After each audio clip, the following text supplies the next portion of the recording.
Every so often, it is good to conduct a sector review of the markets to track where money is flowing. This will help refine decision making about what to own and when. It will also help you decide what sectors to overweight or underweight to achieve better performance. This is a very easy method to keep you ahead of the markets and help you target stocks as they move through the cycle. No matter what the major indices are doing, there are always opportunities, but there's also pitfalls. So stay up with the professionals and keep yourself informed. So let's take a look.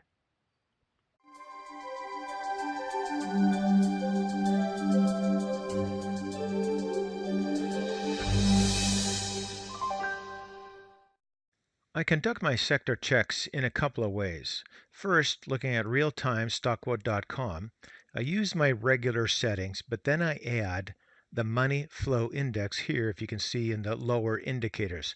I just click on that, and then the 14 time frame is the default. Then you can use all sorts of ETFs out there. I use the spider funds, but I'll use others. So what we'll do is we'll take a look at, say, half a dozen charts or so and see what the markets are doing. Now, in this, I've already input the materials sector fund, which is XLB, the symbol. And again, it's the spiders select sector funds.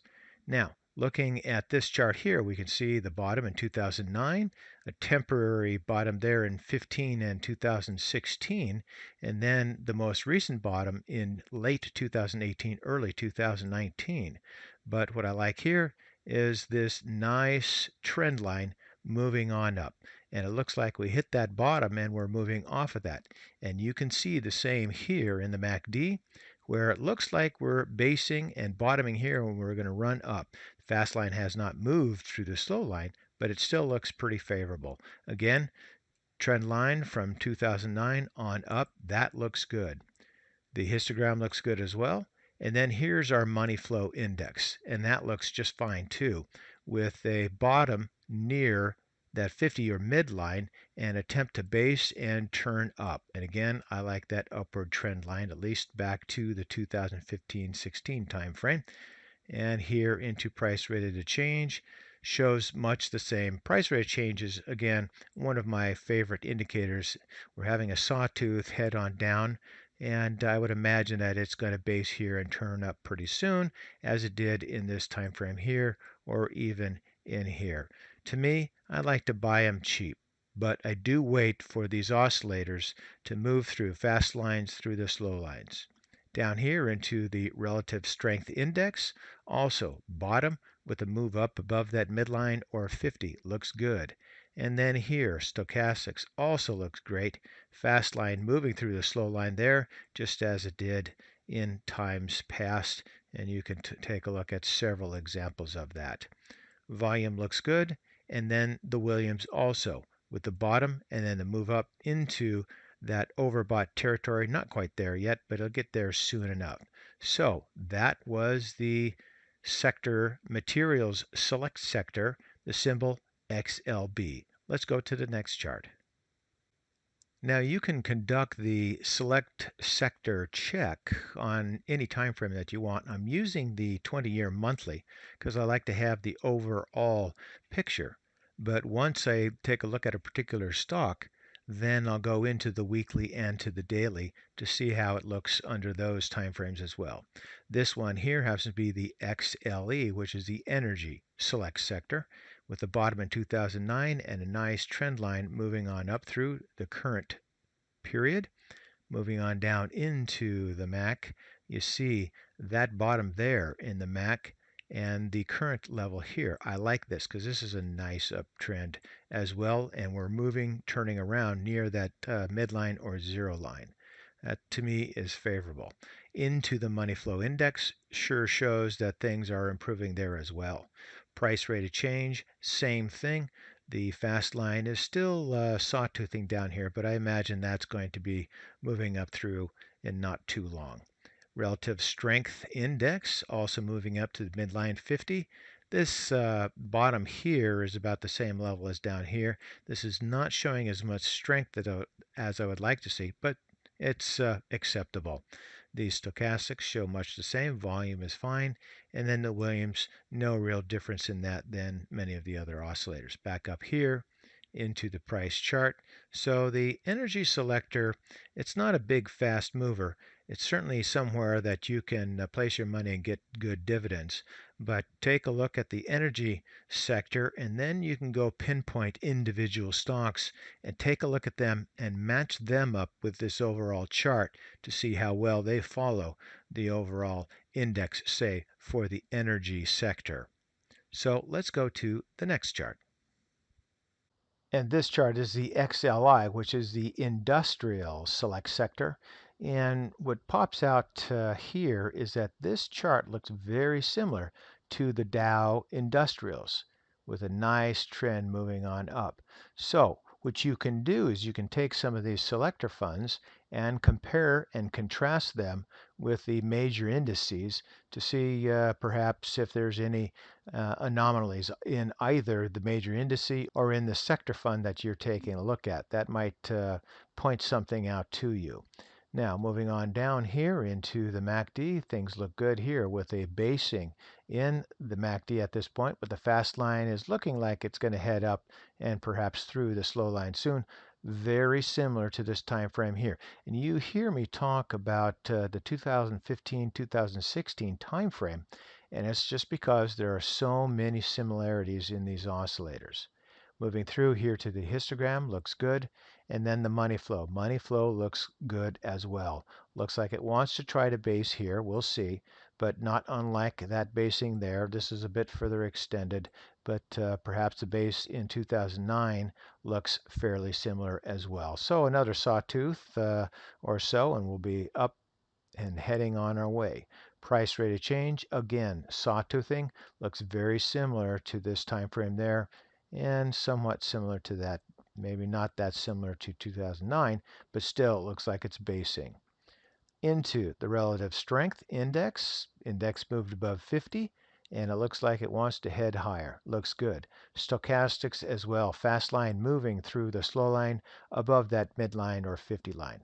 Volume looks good, and then the Williams as well. Looks very favorable. Back up here.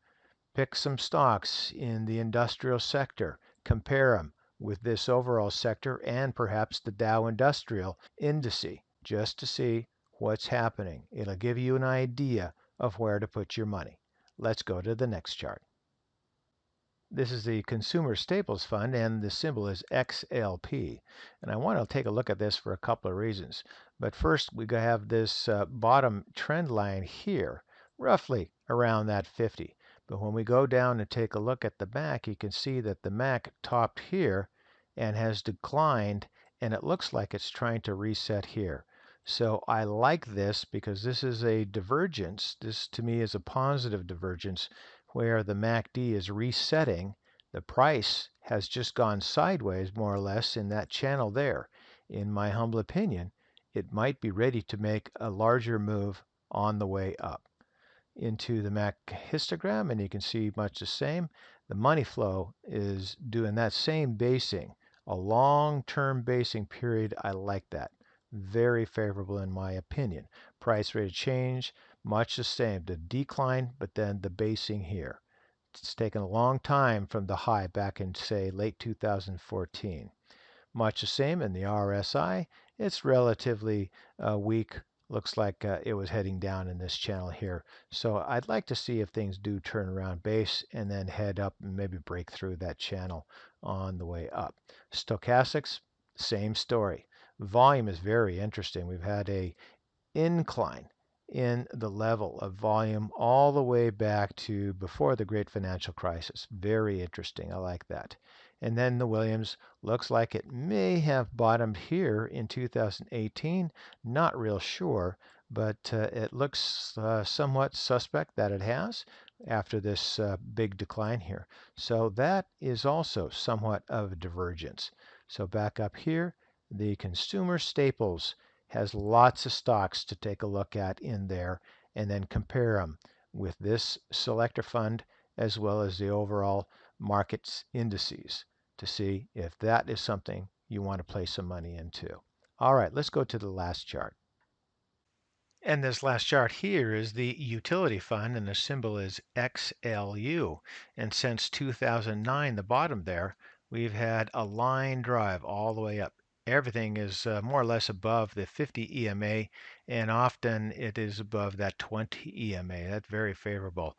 And you can see that positivity here in the MACD with through this time frame here, everything is above that zero line, which means that's a positive trend on the way up. MACD histogram looks fine, and then the money flow index, for the most part, everything is positive with the slight exception of 2013. Everything else is above that 50 or midline, means things are positive. Shows the same there in price rate of change, as well as the relative strength index, a few times below that 50 line, but not very often. And then in the stochastics, a couple of times then we're below at that point there and that point there. Perhaps those were good buy opportunities to enter. Then, same as the previous chart, I love this volume line moving on up. That's a line drive as well. Looks good, and then into the Williams with the bottom here and a move on up into the overbought territory. We'll probably stay up there for some time. So everything looks positive here. Back up to this point here, the utilities. There's a lot of stocks in the utility sector that you can take a look at, good dividends. Now, you might want to wait for a better buy opportunity. As you can see, we've had these tops and bottoms on the way in the last several years, and currently we're at a top, so perhaps just wait for the mean reversion back down to that 20 EMA, and then you can perhaps enter into either a fund or an individual stock. But overall, I think you get the idea that looking at these sectors is a good way to see where the money is flowing, and then you can pick some individual stocks depending upon what is happening in that particular sector. But looking at these funds, you'll see the opportunities, but you'll also be able to pinpoint the pitfalls. So for today, that's ChewDog Charts. Thank you.